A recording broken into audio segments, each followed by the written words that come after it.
That we've had 2 confirmed cases of hantavirus already? Well, since 1993, which is when hantavirus was first identified, there have been about 20 cases associated with the Eastern Sierra. That's visitors and residents. So that's a little bit more than one a year. So this is probably as many as we've ever had. I'd have to research to see whether we've ever had 3, but 1 to 2 would not be unusual. And are there other people now being tested? Are there other suspected cases? Yes, obviously because of the 2 cases that we have had, both the public and healthcare providers are very aware, appropriately so, because this is a disease that kills, on the average, about 26% of the people that it infects. And unlike a lot of infections where there are many people who have asymptomatic infections, like West Nile, for instance, here, with hantavirus, if you get sick, you get very sick and run a significant chance of dying from that. Stop. Would you close? Okay. Tell me when. Ready to go. How long are mouse droppings infectious? What's the story on that? Well, mouse droppings have to be fresh, and by fresh I mean 2 or 3 days. Once they're exposed to UV light, the virus is killed very quickly, and by that I mean minutes. So we're really talking about mouse droppings in areas that are not exposed to the sun, that are really only 2 or 3 days old. Okay. What about the case in Mammoth? What was the story there?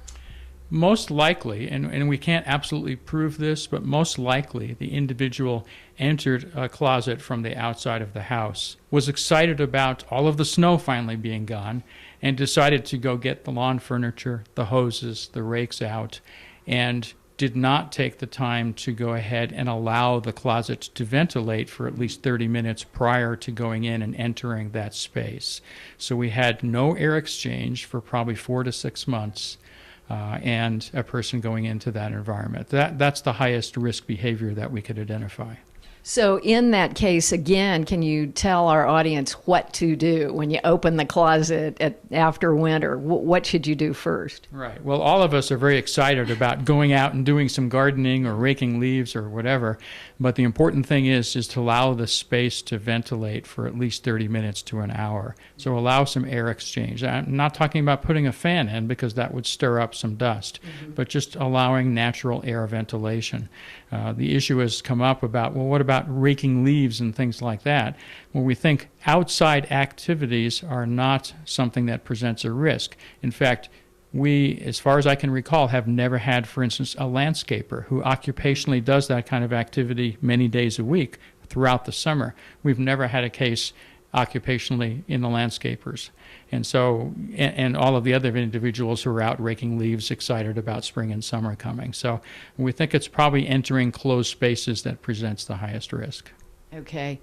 After exposure, what is the incubation period? It's actually quite long, and you may know that most viruses, the incubation period is only a few days. But here we're talking about a week to 4 or 5 weeks. So people need to think of exposures sometime in the last month.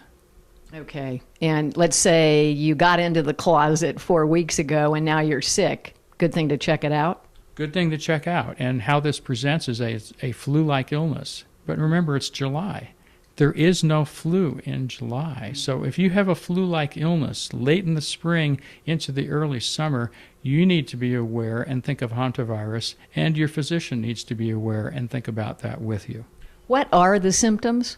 The symptoms are the classic flu-like symptoms. There may or may not be a fever. There certainly is going to be headache, muscle aches, body aches, probably a cough, perhaps some shortness of breath, sometimes some gastrointestinal symptoms, nausea, vomiting. So it's the classic, thing that you might expect somebody to have in January, where they call in sick and say, I'm staying home, I have the flu. That's usually what they mean. Okay. And finally, let's say you're going into an area where there may be mice. What's the simple direction you would give people to take as precautions? Well, you want to do a visual inspection first and look at the area. And if you see evidence of mouse droppings, the most important thing to do is wet them down. Get a dilute solution of bleach, spray the area, and then sponge. And use gloves when you're doing that. You don't necessarily need any respiratory protection when you do that, but you don't want to sweep and you don't want to stir up any dust. So spray, wet it down, and then sponge the area. Okay. The virus is contracted, isn't it, from inhaling it? Correct. The virus has to be inhaled, right? So it can't go through intact skin. It's not something generally that you can eat accidentally. It has to be inhaled.